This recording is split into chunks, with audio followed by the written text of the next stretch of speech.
Penuntun Saat Teduh Gereja Kristen Jakarta, Rabu 24 Agustus 2022 dengan tema Tidak Pandang Status. Firman Tuhan terambil dari Matius 25 ayat 37-40.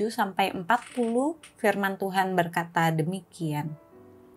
Maka orang-orang benar itu akan menjawab dia, katanya, Tuhan, bila manakah kami melihat Engkau lapar dan kami memberi Engkau makan, atau haus dan kami memberi Engkau minum?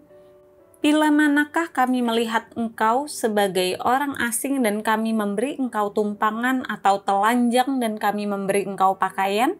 Bila manakah kami melihat Engkau sakit atau dalam penjara dan kami mengunjungi Engkau?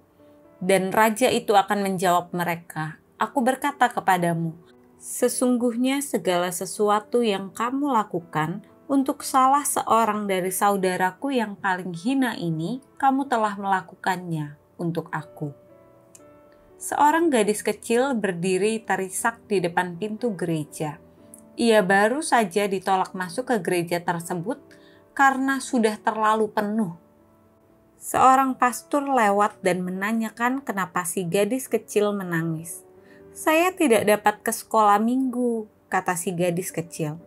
Melihat penampilan gadis kecil yang kotor dan tidak terurus, sang pastor mengerti sebab penolakan si gadis kecil untuk ke sekolah minggu. Gadis kecil ini begitu tergugah perasaannya, sebelum tidur ia selalu memikirkan anak-anak miskin lainnya yang senasib dengannya. 2 tahun kemudian si gadis kecil meninggal. Setelah selesai pemakaman, orang tuanya menemukan sebuah dompet lusuh yang di dalamnya berisi uang 57 sen dan secari kertas yang dituliskan dengan tulisan tangan gadis kecil ini yang isinya uang ini untuk membantu pembangunan gereja kecil agar gereja tersebut dapat diperbesar sehingga lebih banyak anak-anak bisa datang ke sekolah minggu. Gadis kecil ini bernama Hetty Mai Wyatt. Ia menjadi pelopor dibangunnya Temple Baptist Church di Philadelphia dengan kapasitas duduk untuk 3.300 orang. Betapa sedihnya melihat masih ada orang Kristen yang menerima orang lain berdasarkan penampilan, status, jabatan, atau kondisi ekonomi keluarganya. Padahal Tuhan Yesus menegaskan dalam Matius 25 ayat 37-40 bahwa setiap orang yang dengan rendah hati melayani, membantu, dan memberi tumpangan kepada orang yang lemah, mereka sedang melakukannya untuk Tuhan.